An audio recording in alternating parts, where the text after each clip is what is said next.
Habitat conservation society ही संस्था 2016 मध्ये registered करण्यात आली होती आणि तेव्हापासून आम्ही चंद्रपूर जिल्ह्यामध्ये चंद्रपूर गडचिरोली अराउंड एरियामध्ये आम्ही वाईल्डलाईफ कन्झर्वेशनचं काम सुरू केलं. वन विभागासोबत रेस्क्यू वगैरे करत होतो, कॅमेरा ट्रॅप करत होतो, मॉनिटरिंगमध्ये वगैरे मदत करत होतो. पासनाचा हा प्रवास अजूनही सुरूच आहे आणि पुढेही आम्ही वाईल्डलाईफ कन्झर्वेशनसाठी काम करत आहोत.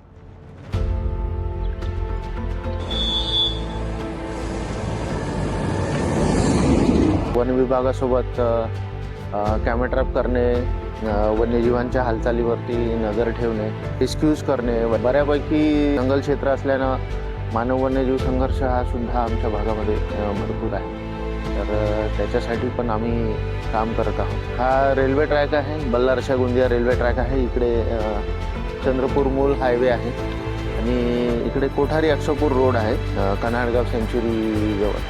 तर हे जे दोन रोड आणि हे रेल्वे लाईन आहे, हे एक महत्त्वाच्या वाईल्डलाईफ कॉरिडॉरमधून जातात. कावल टायगर रिझर्व जो तेलंगणामध्ये आहे, कन्हाडगाव अभयारण्य जे आपल्या महाराष्ट्रात आहे, ताडोबा टायगर रिझर्व आणि उमरेड करंडला तिकडे नागझिरा. हा एक खूप अतिसंवेदनशील असा महत्त्वाचा हा वाईल्डलाईफ कॉरिडॉर आहे, वन्य प्राण्यांचा भ्रमण मार्ग आहे. तर ह्या दोन रोड आणि ह्या एका रेल्वे लाईन्समुळे हा बाधित झालेला आहे.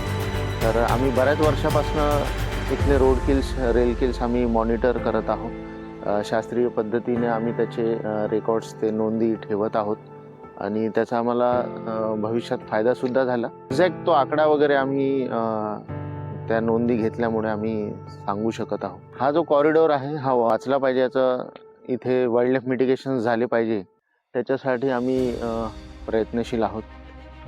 दाट जंगलं वगैरे ह्या सगळ्या गोष्टी तर आहेच, पण गवताळ प्रदेश, ग्रासलँडसुद्धा एक हॅबिटॅट आहे वन्यजीवांचं. तर त्या भागात माळढोक पक्षी आहे, ग्रेट इंडियन बस्टर्ड आपण ज्याला म्हणतो.